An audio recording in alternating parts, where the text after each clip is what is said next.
Ooh. All right. I'm thinking Cage is going to counter this into a top rope powerbomb. Well, probably. Oh, okay. Well, that wasn't that, but ouch.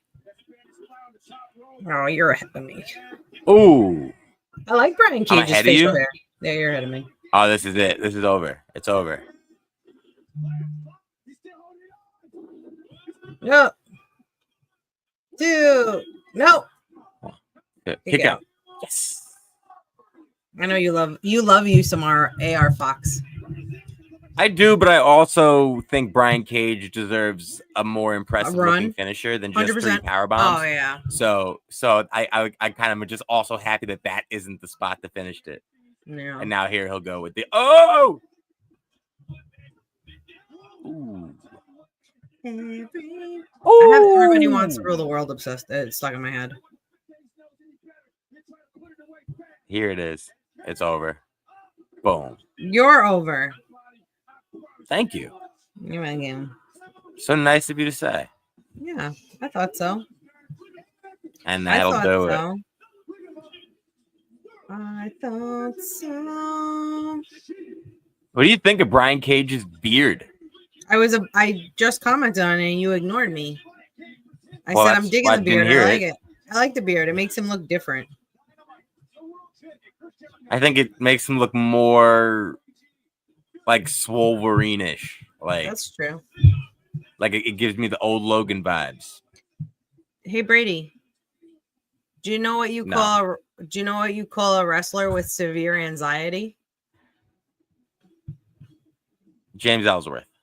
No, the Ultimate Warrior.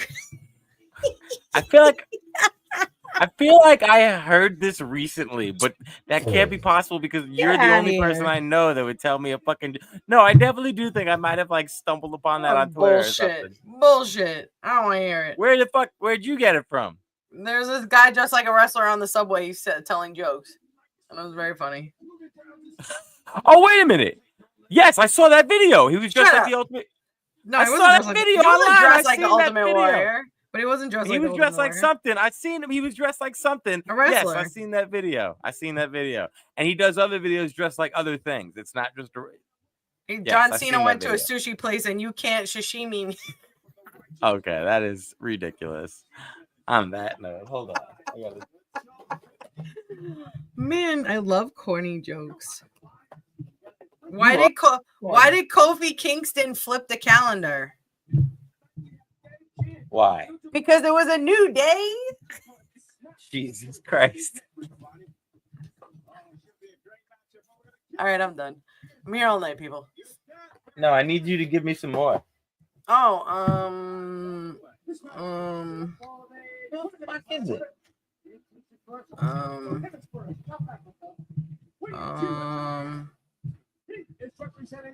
I don't know the answer.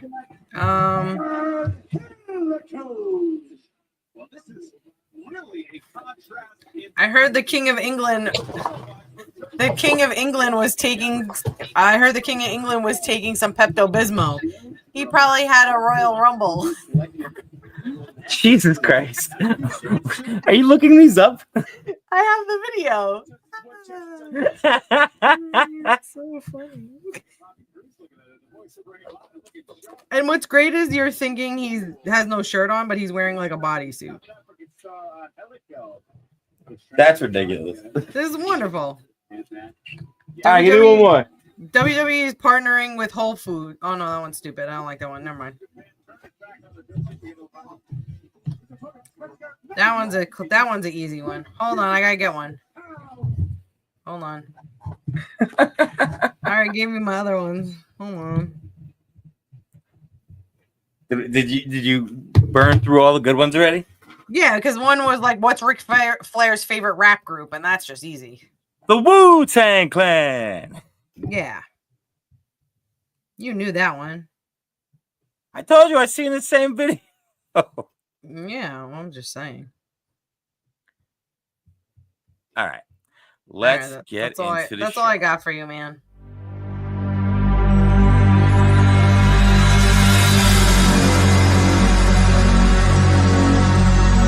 Ladies and gentlemen, the show is about to start in 10, 9, 8, 7, 6, 5, 4, 3, 2, 1. Not just smart, they heal more. They're not just smart, they heal more. They're not just smart, they heal more. They're not just smart, they heal more. That is right, ladies and gentlemen, fans and friends. We are back once again. I am the custodian of charisma. I'm the ophthalmologist of optimism. She is the sultan of sarcasm and the sorceress of sass.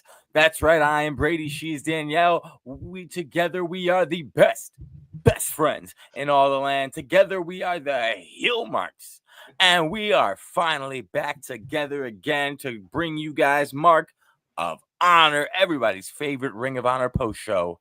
Ring of Honor has ended. A lot of you guys tuned in with us to the very end of that main event. We will get to it. But Danielle, what do you think of November 21st Ring of Honor? Everybody got entrances. Well, almost everybody. I would say 99% of the crew got entrances. Yeah. I couldn't believe it. I was like, oh, these are they think these people actually matter. That's nice. I'm like, oh, this is nice for a change. It did seem like, for the most part, most of the people used this week are just regular, right? I think everybody except who faced I forgot her name. Who not Layla Gray. It wasn't Layla Gray. Who is it? I forgot. It had to have been Layla Gray because that was the only women's match we had tonight. Oh yeah, so it was Layla Gray. I don't think she got an entrance unless I missed it. But she didn't get an entrance. See, it's funny. Right? I thought she did get an entrance only because I distinctly remember, like, granted, like, they came to the match, like, right, it was like a ROH commercial thing or whatever, and then they came in, or maybe it was the first thing that we got after the highlight match or the flashback match. But, like, I remember seeing her music playing and, like, her video was playing. So I do think she got an entrance. We might so maybe I just missed it. She might have just been in the ring. If she did get an entrance, that means everybody got an entrance. That's big. Yeah. That's big because that's always our big complaint, that nobody gets an entrance. It's funny that, isn't it funny, Brady, that everybody got an entrance and still they didn't make a 4-hour show? It was a nice 1.5-hour show with everybody getting entrances. Including like a 20-minute flashback match. I hate those flashback matches. I hate them so much. Like, I don't hate the match, but like, I hate that they're part of this. Like, nobody cares about this. I just want to know who asked for this. Is really my biggest. Also, question. Like, and this isn't knocking on the current wrestlers and the current talent, but you'll watch this, and then doesn't it annoy you that there's such good wrestling and time for these matches? These matches are getting 20-minute matches, and they're good matches, and it's like, it just gets me angry. Yeah, but granted, most of the matches they've been showing are like pay-per-view matches, so I'll say that. So it's not like that, but I do agree, and I also feel like if you're talking about how the ROH wrestlers or just the AEW people in the back would react to like this, it's like the show was literally saying they want 20 minutes more of content, and they're going to the fucking archives to get it, as opposed to just grabbing 2 to 3 to 4 of you and saying, hey guys, you're booked tonight. Or like that, making backstage segments, or right. And we got some of those tonight. Right, we did. That's why it's like, I wish I was backstage to know exactly like what the flashback match was the resolution to. Like, what problem did they think was, like, what caused it? How did it happen? Right. Because my guess was it happened because I feel like it kind of happened following. They did the tapings, and the tapings were like, all of a sudden we had a 2-hour show. Before they did their own tapings, they were giving us like 1-hour shows out of nowhere. Yeah, there was a 45-minute show once, remember? Right. And then it almost was like, okay, well, we're not going to do 2-hour shows anymore because we're not doing our own tapings anymore. But we don't want to go right to 1 hour. So let's just, like, the flashback match was born. And I don't know why, but here we are. I did like how he started the match, though. I think this guy's an absolute super stud. I love Gabe Kidd. Oh yeah, it was funny because Angelico came out and I was like, oh no. And I was like, oh, this match is gonna be fun. I'm not against him. I'm just, No, like I was talking about it 2 weeks ago, but they've conditioned us to not really care about Angelico or Serpentico anymore. And it's funny because me and you actually have not had that discussion. You were not here for when I was saying that, but right. the sentiment you're But I'm echoing, aware of it. I kind of with you. And I'm an Angelico fan. Like Me too. I don't necessarily. And the truth is, I was more saying I'm kind of like. I think the tag team is kind of like just over, like they've desensitized us. So it might be time for them to just do more single stuff and hit a bit of a reset for at least one, if not both of them. And so Angelico, I was actually pleasantly surprised to see get a singles match. Yeah.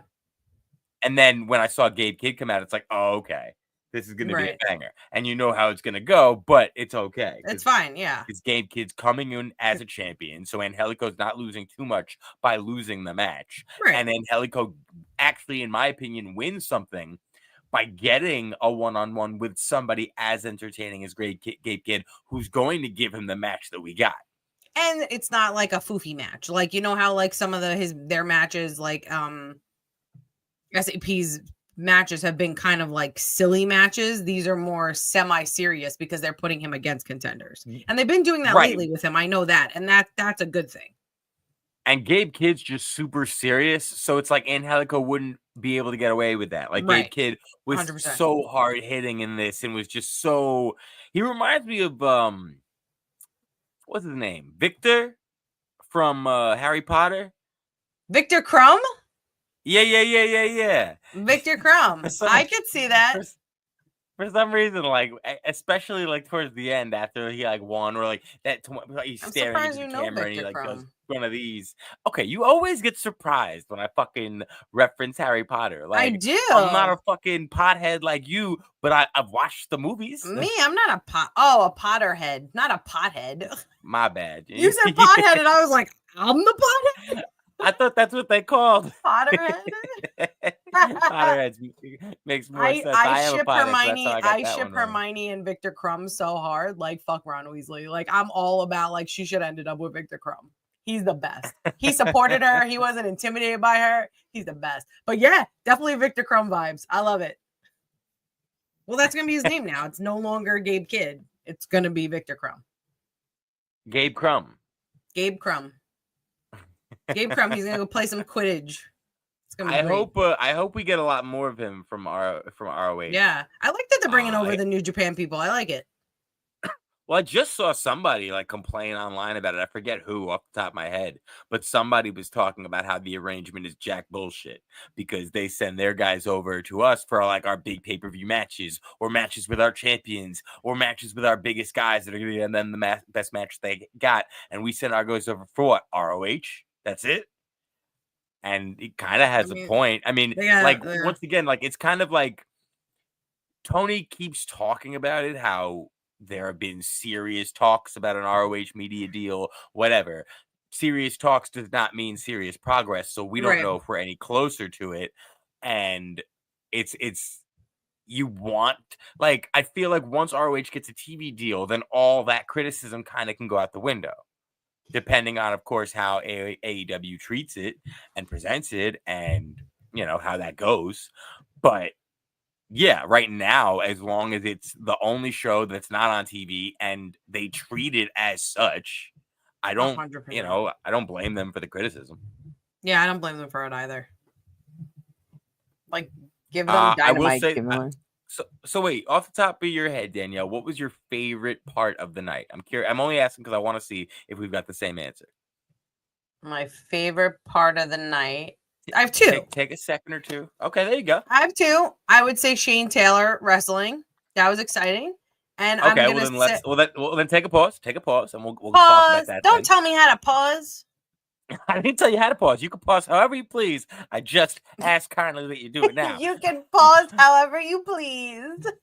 I did that shirt. I did think it was pause interesting. However you please. That's a good one, right? Yeah. I did find it interesting how Carly Bravo was just not here tonight. And it's like, I always like, whenever things like that happen, I always wonder why. Maybe he had to go to the bathroom. Sure. Maybe he had to run out. Maybe his wife was giving birth. Maybe. Either way, I was happy to see Trish Adora there, of course, and Trish Adora and Sean Dean being the managerial roles here for Shane Taylor and Lee Moriarty. I was a bit disappointed that JD Drake and Beef were going to face them because I do think both teams are in need of wins right now. Like, I think with Drake and Beef, you kind of need to keep them on a winning streak, keep shining light on that arrangement. Granted, seeing them on the losing end did kind of bring them closer together, both during the match as they were leaning on each other more and trying to get for tags because they seemed outnumbered throughout the entire match, or even towards the end when JD Drake is taking a beat down from a newly heel Sean Dean, and Beef, instead of swinging on the other three guys where he would have gone down anyway, but he would have gone down swinging, instead he just covers Drake and takes the stomps. Right. He just willing to jump on the grenade for him. Stomp. Yeah. I still don't like Beef. Stomp, clap. Well, whatever. I'm making it my own version. Stop trying to make me like Beef. I know you're trying. I've gave up on making you like Beef. I'm not on the Beef train yet. Not on that train yet. I don't need you to be on the Beef train. Okay. You're on the JD Drake train. That's fine. Oh yeah, I'm on the JD Drake like plane. Why? Why? Because it's bigger. And he flies? I don't know. It gets there faster.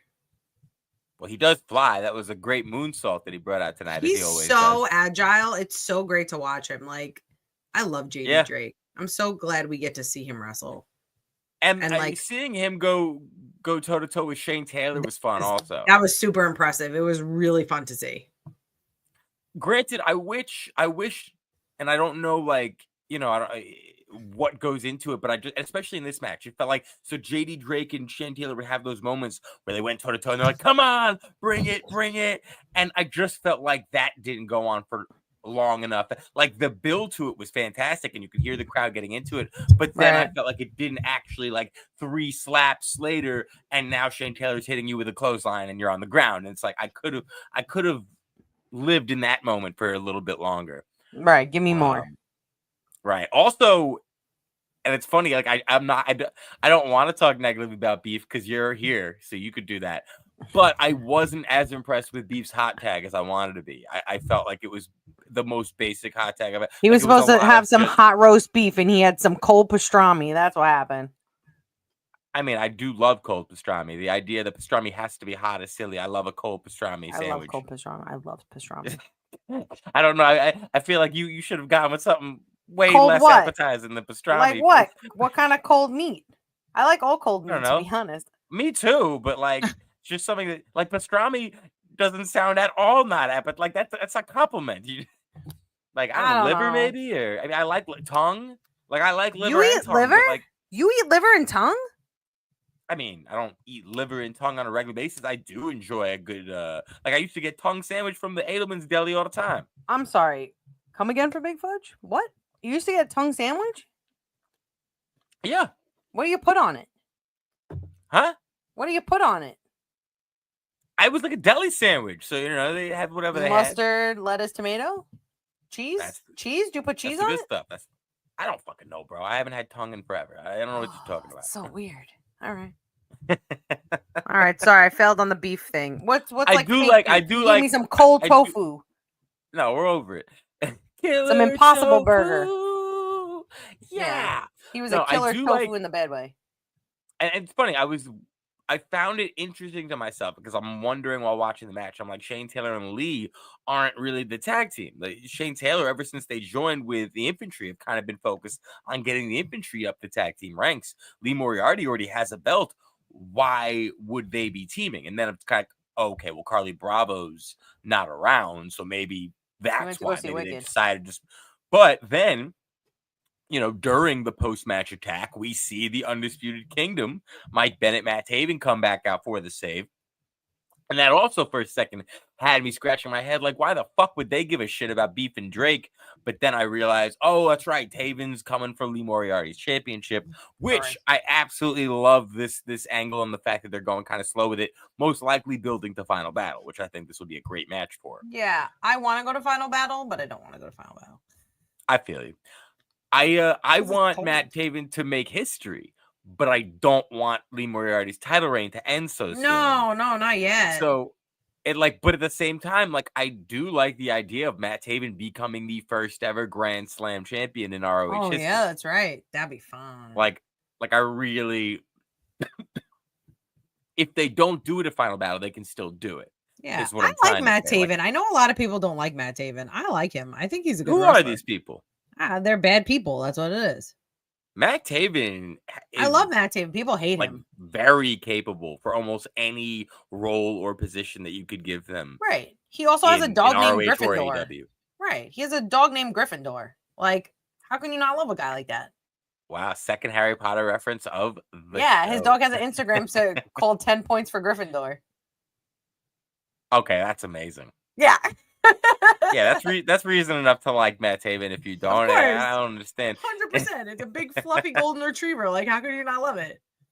It's funny because if I wasn't for what they're doing with Matt Taven here in Ring of Honor, I'd be very paranoid that he was going to turn heel soon in AEW. Like with the whole angle they're doing with Adam Cole. Yeah. Like, I could easily see him and Bennett possibly turning on both him and Roddy, if you know what I mean. And then them trying to. Yeah, I think the two of them are great as heels, but I'm kind of loving them as babyface. Like when Mike Bennett came out and he was like feeding in the crowd, I liked it. I thought it was great. Yeah, I want them to do more with them as babyfaces because it does feel like it kind of just happened, just started, and so I want to live in that for a little bit before. Because I'm already getting paranoid because it feels like they're not doing enough with it. So then it's kind of like, oh, maybe they're just not committing. And, maybe MJF bought them out. It's like, you never know. But what he's doing here in Ring of Honor, the fact that they're starting to use them more, and especially as a contender, I do like that. So that was your first favorite thing about tonight, seeing STP. What's number 2? Doing the show with you. Oh, but that's not it. I really like the Righteous backstage little video. Yep, that's what. Did you know that's what I was gonna say? Yep. I mean, that's you knew it, right? You knew that's what it was. Yeah. That's 100% my favorite part of this entire show. That was my favorite part. No, that was so good. So it was weird too because it was a little. At first, I was like, "Ooh, they're letting him talk." I was like, we never get to really like have him really talk. And I was like, oh, this is great. It did come off a little silly at times, like very quickly, but it didn't take away from anything. I still enjoyed it, but it did. Some of the stuff that he was saying, I was like, okay, this is a tad silly, but I'm loving it. I was very happy about this. I honestly think it was the best video package or any. I think it was the best talking segment that ROH television has produced in the modern era. Agreed. Agreed. Like 100%. It brought me back to all those great promo packages that we love from the past, but also still see to this day. Yeah. It was everything we want from the Righteous. Like with me and you have been constantly saying how this act you've not even begun. Like you've barely given us the characters. They've done it all on their own. Yeah. Like just give them time, put something together. And so this was everything I've been wanting. Yeah. I love the idea of Dutch making this personal and bringing up the fact that Dusty Rhodes was, in fact, a mentor of his.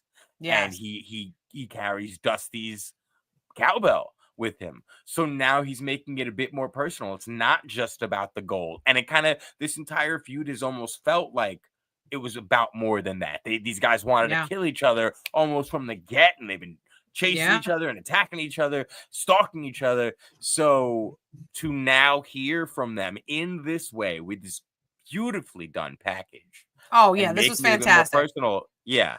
And it wasn't just it wasn't just them standing, getting interviewed, or like just a black background or a dark background. They made it exactly how we look at the Righteous, with the glowing light and like how it was called to him and all. It was done beautifully. Yeah. This should be like how they communicate with us at all times. the time. Mm-hmm. Like the same way, like the Rascals when they do their backstage segments, they're in the treehouse. Yes. And like this, that I don't know if they were in a church or I don't know where they were.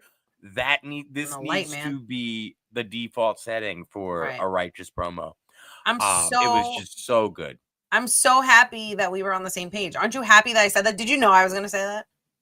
I had a good feeling. I mean, me and you have similar tastes in terms of types of packages we want, but also we go into these shows wanting to see things that like we've been, this. Constantly and it happening with the Righteous. This was literally like me what and we've been you saying forever. combined our fucking Wonder Twins powers. Yeah, because as soon as you said what was your favorite video package. Yeah, when you were like, what? Yeah, you were like, what's your favorite? I was like, well, I'm going to shout out the Shane Taylor thing because JD Drake. And I was like, but he's definitely we're on the same page. Right. No, because 100%, this was my favorite thing to happen tonight. Like I was just so, and we're talking about a minute and a half, maybe 2 minute segment, but impactful. Just everything it did, the people it helped, the fact that ROH is going a bit out of their comfort zone because they don't do stuff like this on the reg. Like I can't recall anyone else doing something like that. So I want to see more of that kind of stuff. I thought it was very well done. The perfect wording for it, impactful. And that's what you need from that. And that's where people will give a shit when the Righteous finally face for the tag titles or they're having feuds with people going back. Like then it will be meaningful and people will get behind them. Or they'll care either or. If they're not behind them or are behind them, they'll still care. And because ROH, a lot of times they get into the trend of kind of just quickly establishing a champion when they need to create a number one contender, right? So, for example, this feud probably started, let's say, a month ago, probably around the time they decided, okay, let's shoot for Final Battle to end the year, right? Right. So it's like a lot of times ROH will kind of just establish a contender and then boom, go into it. And it kind of feels like the feud lasted 2 weeks. So I love the fact that, like, yes, they established the Righteous are going to be contenders, but now let's take every second we can to build the Righteous up and in ways that don't just include them getting win, which we've seen them get plenty. But at the same time, segments like this, the attack from last week, the different ways when Sammy Guevara has a match and Dustin Rhodes has a chair and he's guarding the ramp in case the Righteous come. They've developed them as threats so beautifully. It's so great. Yeah. Good job, ROH. We've wanted this for so long. So absolutely so happy. Yeah. I was interesting to see. I'm always interested to see when Mike Bennett and Matt Taven were booked to chase STP out, but then Mike Bennett has a match, of course, with Tomohiro Ishii, which he is on the losing end of in this one. Right. But so I'm always thinking interesting if they chose Bennett for this role. Because I'm always figuring they've got this crowded locker room, right? Like there's all these wrestlers. They always talk about the people that are stuck in catering. So it's technically somebody could have did Mike Bennett need to lose a match that has nothing to do with anything of progression of his story that's being told? Right. No. Or at the very least, if they were going to do it like this, I would have loved to see STP come back out and attack Mike Bennett as kind of a little payback. Bro, keep your nose out. Yeah, mind your business. Right. Just mind your business. That's all. Just mind your business. Back up. Mind your P's and Q's. What? That's a saying. I'm laughing at the saying. I can't laugh. Oh. Well, I didn't think it was funny. You know what? The way you delivered it was funny. I know. I'm very funny. You're hilarious. I do wonder what happens to, if because right now Mike Bennett and Matt Taven, they are a tag team, but they're not going for the tag team gold right now. Right. I think that lack of progression is kind of what led me to get paranoid about their status in AEW, where it made me think, okay, maybe they will join MJF. Maybe they will turn on Adam Cole. And even here, with Mike Bennett kind of just not doing too much on his own, it has me still scared that maybe Mike Bennett will be the one to turn. Maybe he'll turn on Taven. Oh my God. Maybe That'll be Mike such Bennett a will Death join Eater move. Shane Taylor Promotions. That'd be amazing. That'd be funny. I want that to happen. Mike Bennett joining Yeah. STP. That'd Imagine. Be funny. Yeah, he'd be like the Sami Zayn of STP. Right. That's pretty much what it'd be. Yeah. Pretty much. So I spoke on this last week, Danielle. I wanted to see what your thoughts are, because over time I've been just complaining to nauseum levels about how they, the premier athletes were getting pushed like for it seemed like a couple weeks as big threats, and ever since it's just like they lose all the time. They don't win shit. However, and I don't know if it came across that much this week, but like 2 weeks ago, the last time I did this show, they were just so over as heels. Like the crowd was just screaming, athletes suck, like the entire match. Like it was easily the most crowd interaction a heel act has gotten in Ring of Honor in a while. And so I was almost like, I don't want to give necessarily Tony Khan or whoever's in charge of this shit credit because I feel like there's better ways to accomplish what they did. However, the trend of Smart Mark cutting these promos about how good his athletes are and then his athletes proceeding to lose has certainly gotten the crowd to enjoy screaming athletes suck and booing them and getting into it. So it's like, once again, I don't necessarily think it was the best way to get this result, but I can't argue with what we've got here is that in that the premier athletes are over. So you want my thoughts on it? Yes. Okay. So I wasn't on board with that at all at first. I was very like, wait, but you're saying they're great and they're losing. And I'm like, oh, this is the gimmick. First of all, and this isn't a first of all, but that shirt is so ugly. Like, you couldn't get a better shirt. Like, I mean, the only good thing about it is the fact that I don't think people hate them, but I don't think they hate them enough to buy their shirts. So right. But I do like the whole thing. This kind of gives me New Day vibes, because remember when the New Day like sucked and then they kind of just went with it and they were like, okay, New Day sucks, and like, that was a big thing for a while. I'm kind of getting New that Day rocks, from it. New Day sucks, right? Yeah, there was the New Day. Athletes rule, athletes suck. Yeah, so I'm kind of getting that. I like the premier athletes. I like the people who are in the premier athletes, and I want them to win because I like these wrestlers. Yeah, I think all three, honestly, all four deserve more than what they've been getting. Like Mark Sterling's been one of the better managers that gets very underutilized for a while now. Yeah, agreed. But like, once again, I don't hate it anymore. Like, I don't hate it as much as I used to, because I almost feel like we're watching them take chicken shit and make chicken salad, and maybe it'll get chicken cordon bleu. You know what I mean? Like they're doing the best with what they're being given. We're seeing one of those acts where somebody gives you something that really shouldn't work, and they're setting you up to fail practically, but you go out there, you give it the best, and we're seeing the different things that are happening here. And so like I said, the last few times, these crowds have just been getting more and more loud. They want these guys to hear that they think you suck. It was interesting when he was like, when I say, athlete, you say rules, and they said suck. And nothing else. Yeah. I was like, oh, okay. And I was glad the crowd did it, because, for a while with the ROH crowds, they were very quiet, and I got nervous. I was like, oh my God, are they actually going to say stuff? But they do, and it's okay. There was a guy in the front row tonight that was hype. I was like, this guy's so excited.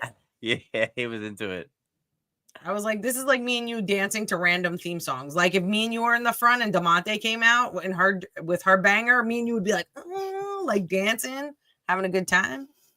Like, and here's another thing that just that pisses me off a little bit about like the whole flashback match thing.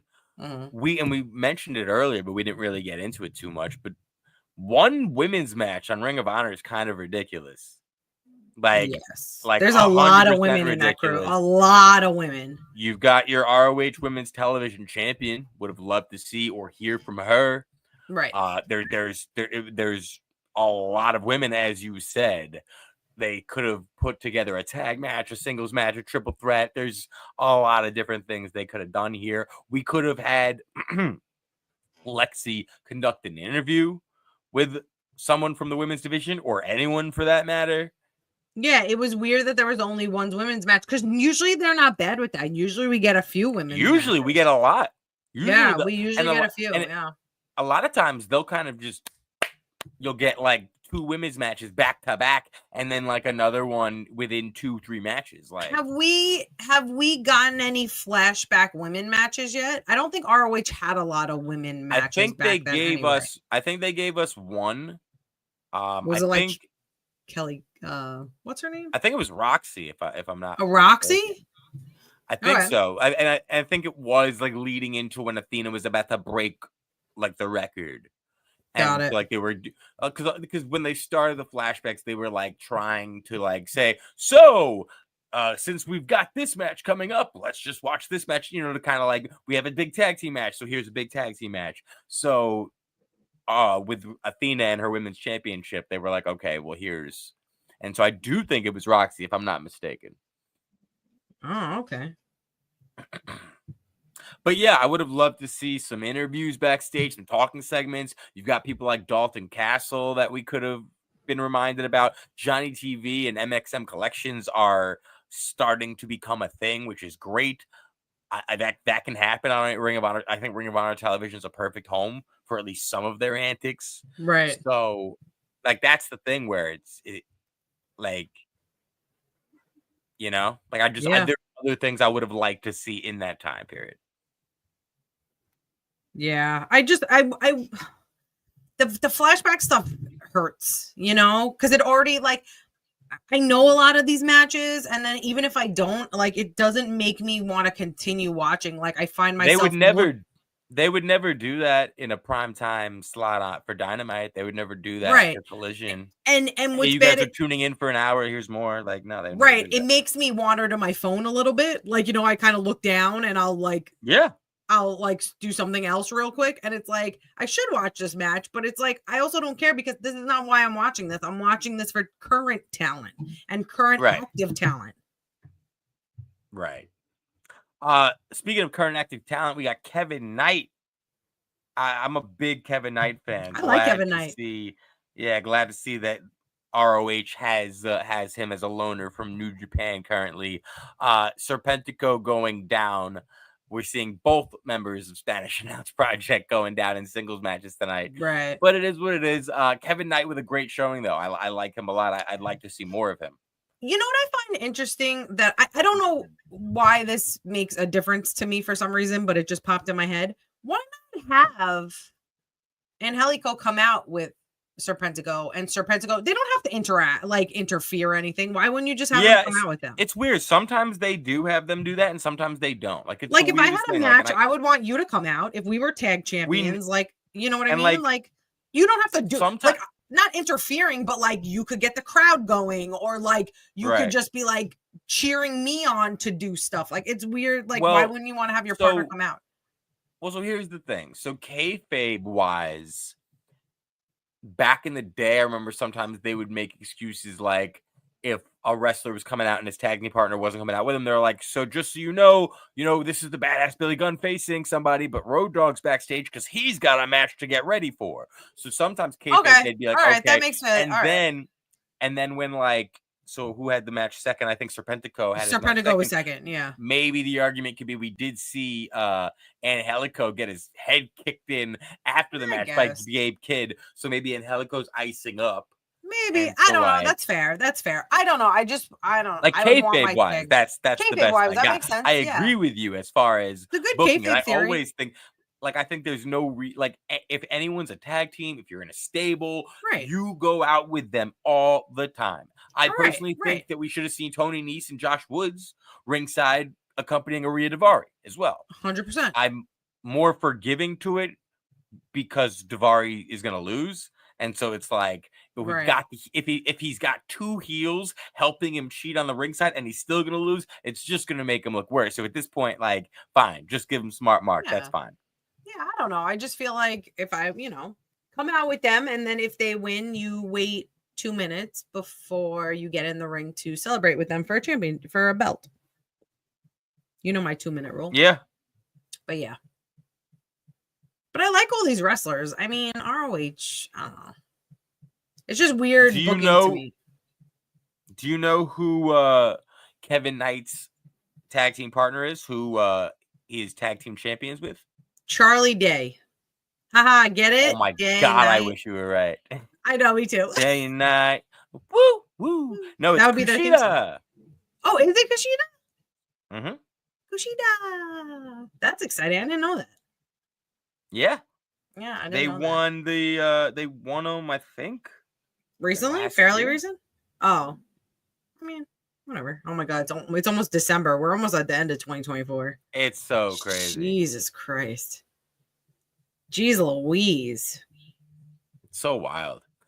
And it's like another thing I would have liked, because it's funny because I'm thinking about like our favorite part of the night, which was the promo of the Righteous. I wouldn't have minded if they let Dustin and Sammy respond. Right. Building story. That's all we watch wrestling for. The story. It always makes me think of Glow when Liberty Bell is watching wrestling with her and she's trying to figure out what they're doing. And then she's like, she's like, this and this and this are going to happen. It's a soap opera. It's like, yeah, we watch for story. Right. She's like, it clicks in with her and she's like, oh my God, I get it now. Yeah, I got to do a rewatch of Glow. You saying that's going to make me have to go back and watch Glow. Yeah. I literally was just like, I haven't. It was funny. I was listening to one of our episodes when we recapped it and I was like, we never did season 4. They never did a season. Yes, they did. There's 4 seasons. No, it isn't. Whatever the last season is, we didn't do it. You sure? Yes. I think we did season. I mean, there's 3 seasons. We didn't do the 3rd season. They were supposed to have a 4th season. Right. We didn't do the 3rd season. They renewed it. Yeah. And then it got canceled.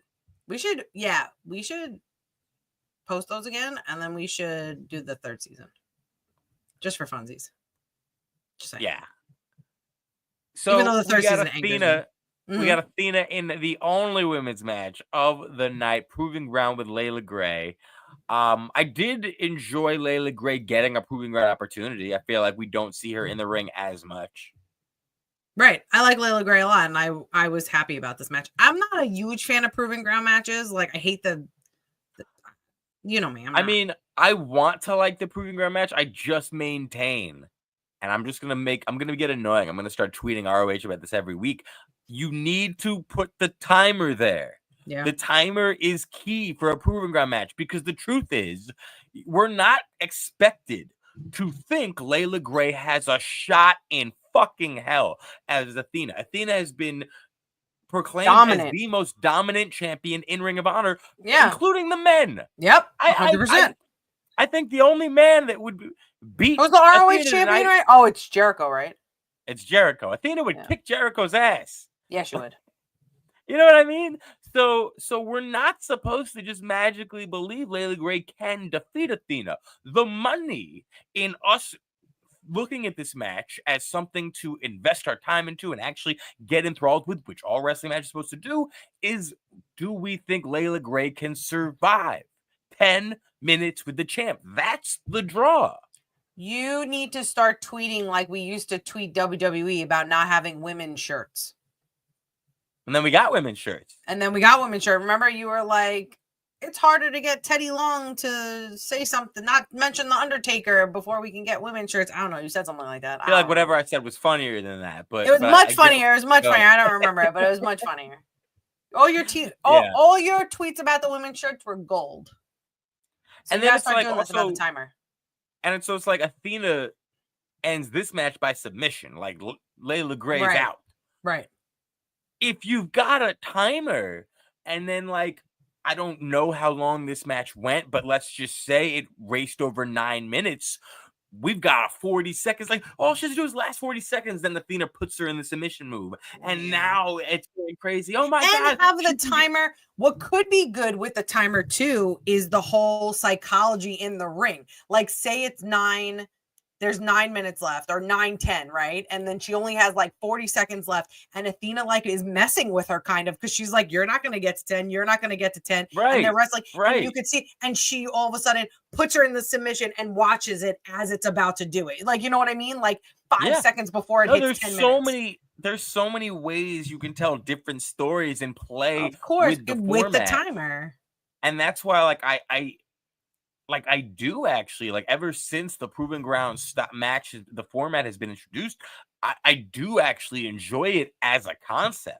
Yeah. Like I love the idea because the truth is I hate the idea that the only way, other than like random number of contenders matches, which we don't just get as much of, but the only other way for somebody to magically become number one contender is to get a non-title victory over a person. And like I've always just felt that was stupid because it's like, how, you know what I mean? Like, are you really good? Like in booking wise, it's stupid. Are you really going to book your champion to lose non-title just to get this match again so they can look strong by winning? Like, you know what I mean? Like you're doing already too much damage. So in this way, you can take away that option.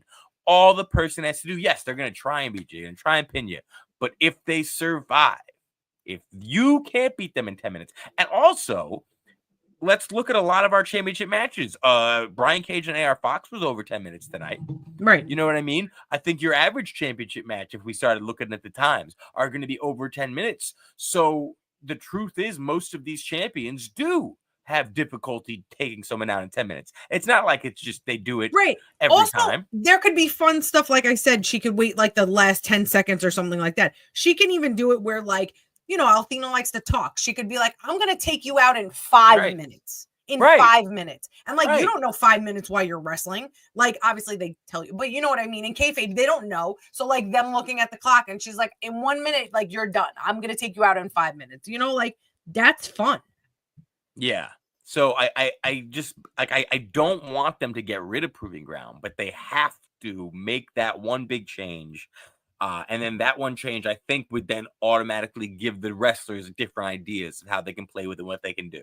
Because the truth is, no matter what they do, that story is not going to come across without that timer and without the commentary team emphasizing how much time is left, which they also never do. Right. So it's not even like if they mentioned it, I'd still be saying we need a timer because we need legitimacy, but they don't even mention it. So it's like they never mention it. Yeah, it's a device that just doesn't get utilized for no reason, and it's like they created the device. 100%, I agree with you completely. But to our main event, which, as we did say, a lot of you guys were tuning in for us for the tail end of that as we began this show with a watch along. But we did see the Swolverine, the ROH TV champion himself, Brian Cage, defended against AR Fox. AR Fox gave him all he could. The Fox and the Wolverine. And the Wolverine came out strong. What? It's interesting to me that Brian Cage, whenever the ROH TV champion is in the Don Callis family, I always get very scared that we're just never going to see him again. No, so I we was got very to see happy him. To see Brian Cage. Yeah, came back. Yeah, I like this match. I thought it was really good. And I agreed with you when we were watching and you were like, I wish he had a different move than just like Paramount. Well, no. I do like his finisher. That was just the only reason where I was happy that AR Fox kicked out in that spot because I didn't want it to end for the triple powerbomb. Right. Like, triple powerbomb is a cool setup for Brian Cage, but I don't need another big guy using the powerbomb as a finish. To be honest, I'm like so over that right now. Right. Like Wardlow kind of just made me numb to it. Oh, I love Wardlow. Everyone did. He got that fucking powerbomb over his shit, and they did nothing with it. Yeah. As long as it's so not like ever since then, I'm kind of just I'm okay with like the crucifix powerbomb. I like a crucifix powerbomb. Yeah.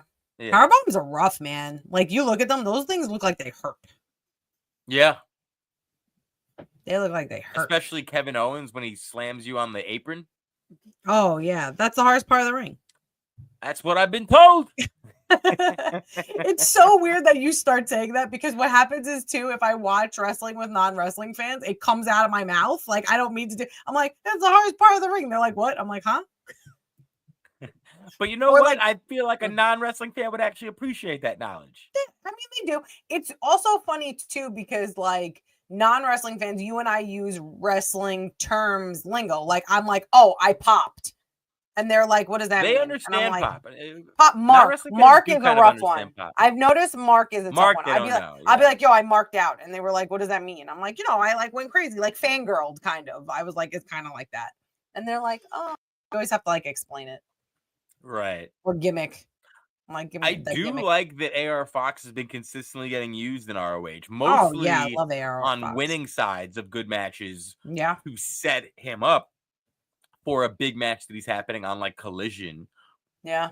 So he's been getting on more shows. So I'm starting to think Tony's starting to forgive him about everything that happened when he first joined and not being able to leave the country and yada yada. Because Tony's been punishing him ever since, and it's like AR Fox is so fucking good.